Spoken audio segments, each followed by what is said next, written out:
عثمان شامی صاحب،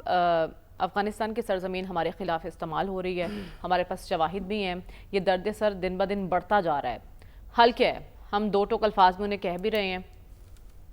پہلا تو جہاں تک خواجہ آصف صاحب کے بیان کا تعلق ہے تو میرا نہیں خیال کہ انہوں نے کوئی بہت زیادہ سنجیدگی سے یہ بیان دیا ہے جو حالیہ وقتوں میں ان کی حرکات و سکنات ہیں ان کو دیکھ کے یہ کہا جا سکتا ہے۔ اچھا، آپ دیکھیں نا، تھوڑے دن پہلے وہ بیوروکریسی کے اوپر گرم تھے، جس ایشو کے اوپر تھے وہ آج کسی کو یاد بھی نہیں ہے۔ جو پھر اس کے بعد انہوں نے کوئی ایک کنسٹرکشن کمپنی تھی، بولا سیالکوٹ میں بڑی کرپشن ہو گئی ہے، حنیف عباسی صاحب کے اوپر چڑھ دوڑے، وہ ان کی سنا ہے کہ صلح کرا دی نون لیگ کے کچھ لوگوں نے۔ تو اب ان کے پاس کوئی ٹارگٹ نہیں تھا تو ان کو کہیں افغانستان نظر آ گیا میرے خیال سے۔ لیکن وزیر دفاع کی حیثیت سے اگر وہ یہ بات تو کر وہ رہے ایسی ہیں، نان سیریس گفتگو کر رہے ہیں۔ پچھلے ایک سال سے وہ جب وہ انڈیا کے ساتھ ہماری جنگ چل رہی تھی تو تب بھی انہوں نے ایک ٹی وی انٹرویو دیتے ہوئے کہہ دیا، ثبوت مانگے گئے تو انہوں نے کہا کہ جا کے سوشل میڈیا دیکھ لیں۔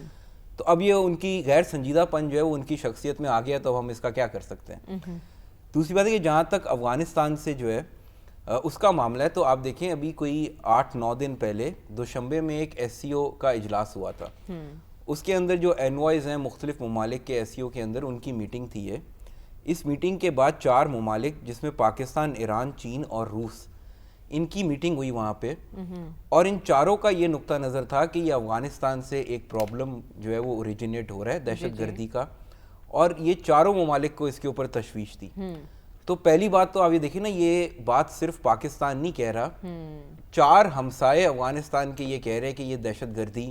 یہاں سے اوریجنیٹ ہو رہی ہے اور ہمارے ملکوں کو چین نے اس نشانہ، کے لیے کوششیں بھی کی ہیں۔ ٹھیک ہے نا۔ دوسری بات یہ تو پہلے تو یہ سمجھنے کی ضرورت ہے کہ ایسے نہیں کہ پاکستان کوئی انہونی بات کر رہا ہے، لیکن مسئلہ جو ہمارے سمجھنے کا وہ یہ کہ کیا اس طرح پبلکلی ان کو ہیوملیٹ کرنے سے کیا ہمیں کوئی فائدہ حاصل ہوگا۔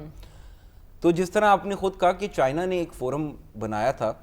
تو ہمیں اس فورم پہ جانا چاہیے، چائنا کو ساتھ بٹھانا چاہیے اگر ہمیں کوئی شکایات ہیں،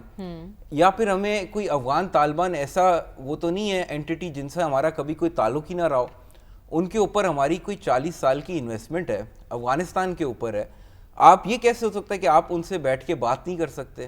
یعنی ایک تو یہ منطق جو ہے یہ حکومت کی سمجھ نہیں آ رہی۔ جو بات مجھے سمجھ نہیں آ رہی، یہ حکومت کے جو لوگ ہیں، خاص طور پہ خواجہ آپ کو آصف نہیں صاحب، لگتا کہ حکومت نے کوشش کی یہ ہوگی؟ اتنے ایگریسو ہو کے پبلکلی جو یہ گفتگو کر رہے ہیں، پھر ہم نے یونائٹڈ نیشن کی جو سیکیورٹی کاؤنسل میں ہمارے انوائے ہیں، انہوں نے بھی جو پرسوں تقریر کی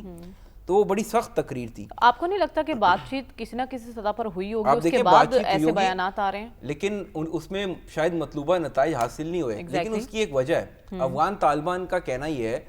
کہ اس جو ملک کے اندر مختلف پاور سیکٹرز ہیں ان کے افغانستان کے اندر، جس کے اندر داعش بھی شامل ہے، جس کے اندر افغان جو طالبان ہیں ان کے مخالف دھڑے بھی شامل ہیں۔ ابھی کچھ دن پہلے ایک سٹوری آئی تھی جس کی کوئی باقاعدہ سرکاری طور پہ تردید نہیں کی گئی،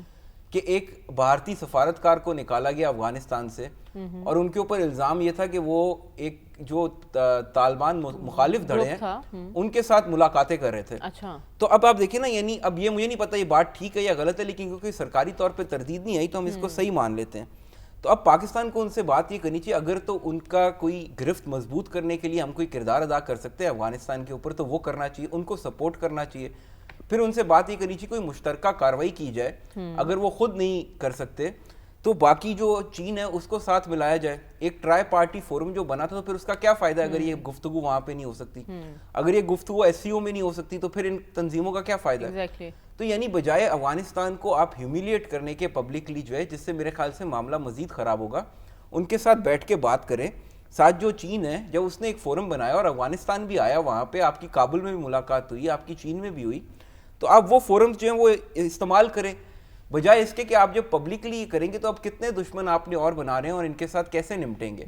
تو آپ ایک پورے ملک کو تو نہیں رد کر سکتے کہ یہ ہمارے دشمن ہیں، اور وہ بھی افغانستان جیسا۔ لیکن جب وزیر اعظم دو ٹوک الفاظ میں کہہ رہے ہیں کہ آپ یا انہیں چوز کریں یا پھر ہمیں چوز کریں، تو اس کا مطلب بیک اینڈ پہ بہت کچھ چلا ہوگا، بات چیت ہوئی ہوگی، جب بالکل اینڈ ہو گیا تب وزیر اعظم مجبور ہوئے ہوں گے۔ اصل میں وہ جتنے بھی مجبور ہو جائیں، میرا یہ خیال ہے کہ افغانستان کو آپ کو پبلکلی ان سے قطع تعلق کر لینا یا ان کو دشمن قرار دینا کسی بھی طرح پاکستان کے مفاد میں نہیں ہو سکتا۔ ٹھیک ہے، یعنی آپ کو ان کو انگیج کرتے رہنا ہوگا اور ان کو کوئی نہ کوئی راستہ اس میں سے نکالنا ہوگا جس میں کوآپریشن کا نکلے، ادروائز ایسے نہیں ہو سکتا کہ آپ